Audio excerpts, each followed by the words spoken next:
I think the main development in the last year is a blurring of boundaries in the postal market. So we had a very traditional postal sector with a designated operator which served the whole value chain. In the last years, with the entry of vertically integrated e-commerce on all steps of the value chain, the traditional boundaries are blurring. We have the designated operator who has on all levels new competitors, even on the last mile delivery, which was earlier considered to be a bottleneck. I think today this boundary is blurring and we have a much broader market altogether.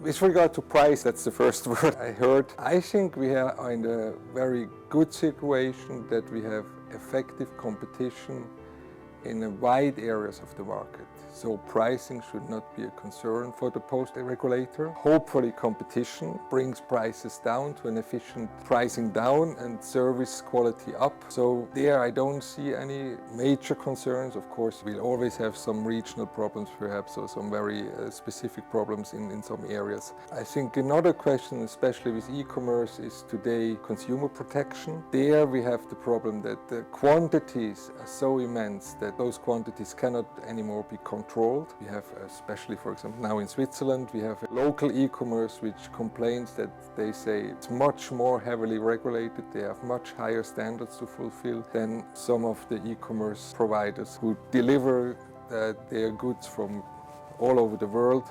But as they enter Switzerland, they cannot be really controlled. Even in custom, the quantities are just too big, so they don't have to uphold the same standards as the local operators.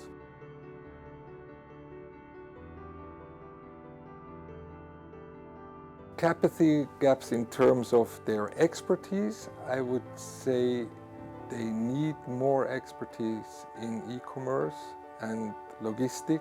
I think the markets are really changing. So if they come from a very traditional postal perspective where the postal operator is the main actor in the market, I think they cannot catch all the effects. In my opinion, I think the postal market in an economic sense, they are somehow turning upside down. I think today we have to look at postal markets as a wholesale market to e-commerce. And I think to understand this dynamic, it's very important for regulatory authorities to bring also this expertise on board, to understand the e-commerce market fully, to understand logistics and so on.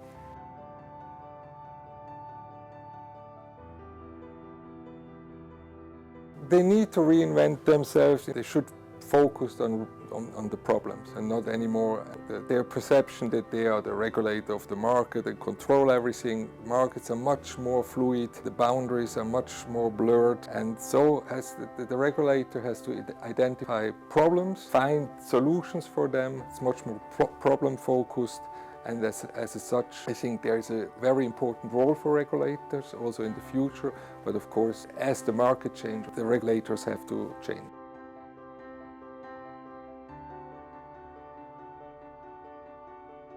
The UPU is the overall authority who has an overview about all the developments in different regions. I think national regulators or operators tend to focus over on their little world. I think it's very important that we have somebody who looks at all the different regions and the different problems and brings it together, and also tries to find common instruments to regulate markets. So there is a very important role for UPU. As I said, as usually in a national view, you're very focused, for example, only on Swiss markets, and then you forget that actually same questions or similar questions are needed to be addressed in other countries. So UPU has a very important role, and I hope it can fulfill this role by providing expertise, conducting analysis, studies, market research, and so on.